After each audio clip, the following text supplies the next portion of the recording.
آپ کا جو ڈپارٹمنٹ ہے جو لیٹیگیشن کو ڈیل کر رہا ہے وہ ان لوگوں کو کس لیول پہ ڈیل کر رہا ہے اور اس کا کیا آپ نے کاؤنٹر اسٹریٹجی کیا بنائی ہے یہ بتائیں. شکریہ جی، بہت اچھا سوال ہے آپ کا. اس پہ آ جاتے ہیں. جہاں تک رہی بات لوگوں کی لٹیگیشن میں جانے کی، ابھی تک ٹوٹل لٹیگیشن کے جو کیسز راوی کے حوالے سے آئے ہیں وہ 8 آئے ہیں، اس سے اوپر نہیں آئے. اور یہ 8 کیسز بھی ان لیگل ہاؤسنگ اسکیم والوں نے کی ہیں، کوئی پرائیویٹ لوگوں نے اپنی جگہ کے لیے نہیں کی جو وہاں پہ بنا لیں. پہلی یہ بات کلیئر کر دیتے ہیں. دوسری بات، ادھر یہاں پہ جہاں پہ آپ کی کھلی زمین ہے، خالی زمین، آج پرائم منسٹر صاحب کی کلیئر ڈائریکٹو تھی میٹنگ کے اندر کہ کسی کی بھی زمین کو کوئی زبردستی ہڑپنے کی بات نہیں ہونی اور نہ کی جا رہی ہے. جہاں پہ آپ لوگوں کے قانون بیٹھے ہوئے سیکشن 4 کے طریقہ کار سے ایکوائر کرنے کے، جب بھی ایکوائر کیا جاتا ہے تو ان کی قیمت نکال کے دی جاتی ہے. یہاں پہ کسی سیٹلمنٹ کو امیڈیٹلی اس فرسٹ فیز پہ یا فرسٹ فیز پہ ٹچ نہیں کیا جا رہا. ہم یہاں پہ ابھی صرف پلاننگ کر رہے ہیں کہ کرنا کس علاقے میں اور کیسے، اور سرویز کرائے جا رہے ہیں. اچھا عمران، ایک منٹ بیٹے، باری باری سوال لے لیتے ہیں. آپ کے ذہن میں اس پروجیکٹ کے حوالے سے جو کنسرن ہے نا، وہ آپ سوال پوچھے، اس کا وہ جواب دے دیتے ہیں. باری باری کر لیں. آپ پوچھ لیں. ایک منٹ بیٹے پوچھ لو، آپ کی زیادہ جلدی ہے. بہت اچھے اسٹیپ لیے ہیں. جی جی. اپوزیشن جو 12 دسمبر کو لاہور میں سیاسی آلودگی پھیلانے جا رہی ہے، اس کے تدارک کے لیے کیا کر رہی ہے؟ وہ میں ذرا ریزرو کر لیا سوال، ان کے بعد میں جواب دوں گی. وہ سارا چوگن آپ کو ملے گا. آپ نے راوی ریور فرنٹ کی بات کی، اس پروجیکٹ کے بارے میں یہ بتائیں کہ جو لوگ ہیں ان کو جو ان کی مشکلات ہیں اس کو کس طرح کم کیا جا سکتا ہے، اور کتنے لوگ ہیں جن کو مستفید ہوں گے اس منصوبے سے، اور باہر سے کتنی جو یہاں پہ ڈیولپمنٹ ہوگی اس کے لیے کچھ سرمایہ کاری کتنی آ رہی، یہ بتائیں. اچھا سوال ہے جی آپ کا بہت. پہلی بات تو یہ کہ اس کس فیز میں کیا ڈیولپمنٹ ہو رہی ہے؟ ٹھیک ہے ایڈ کر لیں. 3 فیز پہ اس کی ڈیولپمنٹ ہے. پہلا فیز 44,000 ایکڑ کا ٹوٹل تھا پلان میں، اس کو کس طرح حصوں میں توڑ کے پلان کیا جائے گا وہ ابھی ڈسکشن چل رہی ہے، جس کے لیے ابھی میں نے بتایا سرویز ہو رہی ہے اور باتیں چل رہی ہیں. دوسری بات آپ کا سوال، پہلے فیز کا جو ٹوٹل کام ہے وہ 1,000 ارب کا ہے. اس میں آپ کی زمین، آپ کی انفراسٹرکچر اور میگا انفراسٹرکچر. جب میں میگا انفراسٹرکچر کہہ رہا ہوں تو میں آپ کو ریٹیننگ وال، براج، ان کی باتیں بھی شامل کر رہا ہوں اس میں. یہ سال کے ہیں. اور جب کنسٹرکشن کی ایکٹیویٹی پیدا ہوئے گی تو آپ یہ مائنڈ میں رکھیں کہ وہ کم سے کم اس سے 6 گنا زیادہ ہوگی. تو آپ ایکسپیکٹ کریں کہ 6,000 ارب تک چلی جائے گی وہ، جو جانے کی اس کی پوٹینشیل ہے. اگلا سوال یہ بتائیں کہ جہاں آپ نے ڈسپلیسمنٹ جو ہے جہاں جو کرنی ہے آپ نے، یہ اس کے ساتھ راوی کے ساتھ جتنا بھی علاقہ لگتا ہے، یہ کروڑ کا ہے اور دوسرے وہاں پر انڈسٹریل اسٹیٹ ہے بہت بڑی، جو آرگنائزڈ ہے یا ڈس آرگنائزڈ ہے جیسے بھی ہے، بہت بڑی تعداد میں سینکڑوں کی تعداد میں فیکٹریاں ہیں چھوٹی چھوٹی، وہاں پر ہزاروں لوگ کام کر رہے ہیں. وہاں پر بڑا انریسٹ پایا جا رہا ہے.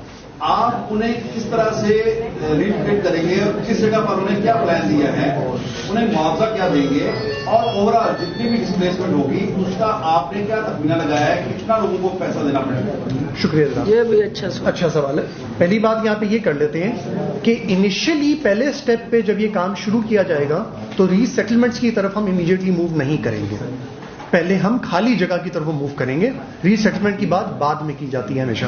کبھی بھی کوئی بھی ایسا پروجیکٹ ہوتا ہے، کہیں بھی ہوتا ہے، ڈی ایچ ایز بنتے ہیں، سب بنتے ہیں، اینڈ میں جا کے ان سے بات کرتے ہیں کہ ان کا انٹرسٹ کیا ہے. دوسری بات، جو پلان بنایا گیا ہوا تھا آج سے 5 سال پہلے کا بھی پلان بنا ہوا تھا، اس میں یہ بھی رکھا ہوا تھا کہ ان کی زمین کنسٹرکشن کی کاسٹ بھی ان کو دی جائے گی، پلس ان کو پریمیم دیا جائے گا کیونکہ ان کو ریلوکیٹ کریں، پلس ان کا جو لاس ہونا ہے اس کا بھی ایک پریمیم ان کو دیا جائے گا اگر کسی کو ریلوکیٹ کرنا پڑ گیا تو. لیکن جو بنیاد رکھی گئی تھی اس کی ورکنگ میں، اور آج بھی بولی گئی ہے میٹنگ میں، کہ کم سے کم ری لوکیشن یا ری سیٹلمنٹ کی کوشش کرنی ہے. میجورٹی، ایک بات اور میں ایڈ کر دوں، میجورٹی جو پاپولیشن ہے وہ پاپولیشن اس کے اندر نہیں آتی. یہ 1,02,000 ایکڑ کا جب انیشیل بھی پورا پلان بنایا گیا تھا تو اس میں ٹوٹل اس وقت جو ایریا تھا وہ 3 سے 4,000 ایکڑ ہی تھا، اس سے زیادہ نہیں تھا جو ری سیٹلمنٹ میں تھا. اور جہاں پہ اس وقت اعتراضات بہت زیادہ آ رہے ہیں وہ تو بہت سے لوگ اس پلان کا حصے میں نہیں تھے. ابھی اعتراض آنے کی ریزن سمجھ میں اس لیے نہیں آ رہی کہ ان کو تو کوئی نوٹس سرو نہیں ہوا. جی ایک منٹ. ہاں آپ نے بڑے اچھے طریقے سے مہاجراتی آلودگی کی بات کر دی، باقی بھی کر دی، لیکن جو 50 لاکھ نئے بچے پیدا ہو رہے ہیں اور لاہور کی اگر آبادی کی بات کی جائے تو یہ لاہور کا وہ علاقہ ہے جو پورے لاہور کو فوڈ پاکٹ کے طور پہ یوز ہوتا ہے. پھل بھی ہوتے ہیں, سبزیاں بھی ہوتی ہیں. آپ یہاں سے یہ فوڈ پاکٹ جو ختم کرنے جا رہے ہیں تو یہ پاکستان کے عوام کے ساتھ یہ جو زیادتی ہوگی, یہ فوڈ کرائسس جو آئے گا اس کو کیسے؟ میں کہتا ہوں ایک اور بہت اچھا سوال ہے آپ کا.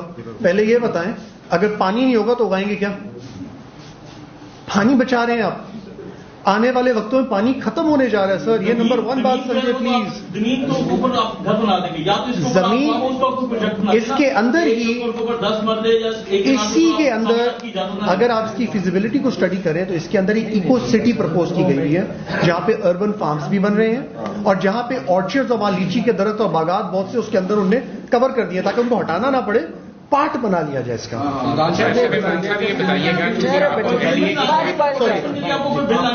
نے بتایا فیسلٹیز بن رہی ہیں, سارا کچھ ہو رہا ہے. اب یہ اقدامات کب شروع ہوں گے؟ فیز 1 سے, اگر 3 فیز میں ہے نا, یہ فرسٹ فیز سے کب کام شروع ہوگا؟ یہ کام شروع کرنے کے لیے ہی ورکنگ تیز کی جا رہی ہے. پلان یہ رکھا گیا ہے کہ عام طور پہ پاکستان میں ہم لوگ ہر کام کرتے ہیں لونز لے کے. اس پہ پروجیکٹ کی ورکنگ یہ بنائی جا رہی ہے کہ کس طرح کم سے کم لون پہ اور پرائیویٹ سیکٹر کے لوگوں کو انوالو کر کے اس میں کاروبار بڑھایا جا سکے, کیونکہ دنیا کے جن ممالک نے بھی ترقی کی ہے ان نے اپنے پرائیویٹ سیکٹر کے لوگوں کو پروموٹ کیے, لوگوں کو نوکریاں دی ہیں, تب ملک آگے بڑھتا ہے. لون لے کے اکیلے ملک آگے نہیں بڑھتا اور ہم لوگ بہت خراب حالت میں ابھی انٹر ہو رہے ہیں. اس کے بعد اس پروجیکٹ کے ساتھ LDA کی بھی آپ لوگ نمائندگی کرتے ہیں. ایک تو جو آپ کا انڈر پاس تھا وہ مقررہ ٹائم پہ کیوں پورا نہیں ہوا؟ دوسرا آپ کا جو باب لاہور ہے, آپ نے یقیناً وہ فزیکلی آن گراؤنڈ وزٹ کیا ہوگا, اس کی ایک سائڈ بڑی بنی ہوئی ہے, ایک سائڈ چھوٹی بنی ہوئی ہے. اس کی کیا وجہ ہے کہ لاہور کا جو داخلی دروازہ ہے وہ ہی کیوں ایکول نہ بن سکا؟ تیسرا, LDA کے اندر جو قبضہ مافیا کا ایشو ہے جس پہ وزیر اعظم کو آن ایئر جا کے یہ کہنا پڑا کہ مجھے کیوں CCPO لاہور ایسا لگانا پڑا کہ میرے اپنے بہنوئی کے پلاٹ سے عرصہ دراز سے قبضہ نہیں چھوٹ رہا تھا.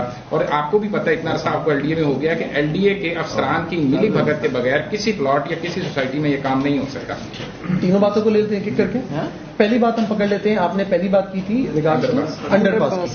انڈر پاس کو جب شروع کیا گیا ہے اس زمانے میں انڈر پاس کے ساتھ بارشیں بھی بہت زیادہ ہوئی ہیں. عام طور پہ لاہور کی بارش کی مقدار 50 سے لے کے 80 ملی میٹر کے بیچ میں ہوتی ہے. اس سال 160 ملی میٹر تک کی بارشیں ہم نے اچیو کی ہیں, ہسٹوریکلی ہائیسٹ تھی پاکستان میں اور پنجاب میں خاص طور پہ. اس کی وجہ سے جتنا ٹائم ہمارا انڈر پاس بڑھا رہا, وہاں پہ پرابلم رہا, اس کو نکالنے میں, کچی مٹی کو سنبھالنے میں جو وقت لگا ہے اس کی وجہ سے ڈیلے ہوا. اب البتہ جس جگہ پہ ہم کھڑے ہیں یہ پروجیکٹ میکسیمم آپ کا ہفتے 10 دن میں ختم ہونے پہ آ چکا ہوا ہے. بیرل اس کا ریڈی ہے, اسپالٹ ڈل گیا ہوا ہے, سائڈ کی سروس لین پہ مین کام چل رہا ہے, انشاءاللہ ہفتے 10 میں ختم ہو جائے گا. دوسرا, سوری میں ان کی بات ختم کر لوں. دوسرا سوال آپ کا تھا دروازہ باب لاہور کا ڈیزائن ہمیں IDEP نے بنا کے وہاں پہ دیا تھا. IDEP کے حساب سے انہوں نے ایک پلان ڈالا تھا کہ وہاں پہ روڈوں کے فلو کو دیکھتے ہوئے اور اس پلان کو سنبھالتے ہوئے دونوں سائڈوں کو کور کیسے کرنا ہے. تو ان کا جیسا ڈیزائن انہوں نے دیا تھا اس حساب سے اس کو ایکسیپٹ کیا گیا. خاص طور پہ یہ پلان رکھا گیا تھا کہ انٹر ہوتے ساتھ لاہور میں درود شریف صلی اللہ علیہ وسلم کا سامنے لکھا ہوا پڑھا جائے لوگوں کی طرف سے. تو جیسے کہ اس وقت ہمارا ٹارگیٹ تھا عید میلاد النبی تک اس کو ختم کریں, لیکن ابھی جا کے وہ ختم آپ کا ہو گیا ہے. اس کے اوپر انٹر ہوتے ہی درود شریف لکھا گیا, ایک پازیٹو پیغام دینے کے لیے بھی کیا گیا. تیسری بات سوری آپ کی تھی قبضہ مافیا پہ. قبضہ مافیا کی پہلی بات سمجھیں, اگر LDA کے پلاٹ پہ قبضہ ہوتا ہے تو LDA FIR بھی کاٹتا ہے, اگریسو بھی جاتا ہے. بٹ آپ کی بات غلط نہیں ہے اور میں اس کو ڈینائی بھی نہیں کروں گا. LDA میں پچھلے 50 سال میں جس طرح کی قبضہ مافیاز اور بدماشوں نے اپنی روٹس بنائی ہوئی ہیں ان تک پہنچنے کے لیے آپ کو ایک آئرن ول چاہیے. تو اب خان صاحب کی کلیئر ڈائریکشن آ گئی ہے کہ کسی کو نہیں بچنا, اور آپ شاید 4-5 دن سے دیکھ بھی رہے ہوں گے آپریشن بھی LDA نے بہت اگریسو کر دیا. سوری تحریک انصاف کی حکومت نے نیا پاکستان ہاؤسنگ اسکیم کا پروجیکٹ شروع کیا جس میں 50 لاکھ گھر بننے تھے. 2.5 سال آپ کے مکمل ہو گئے, ایک گھر بھی نہیں بن سکا. اب ایک دوسرا پروجیکٹ اب شروع کرنے جا رہے ہیں, تو اس کے 3 فیز جو ہے وہ کب کمپلیٹ ہوں گے؟ آپ کے دورے حکومت میں کمپلیٹ ہو گئے یا اس کے بعد اوور ٹائم لگے گا؟ یہ روڈا سے ہٹ کے آپ روٹ پہ چلے گئے. تو ہمیں بیسیکلی آپ بیٹے یہ ناانصافی پھر کرتے ہیں نا کہ جب آپ کہتے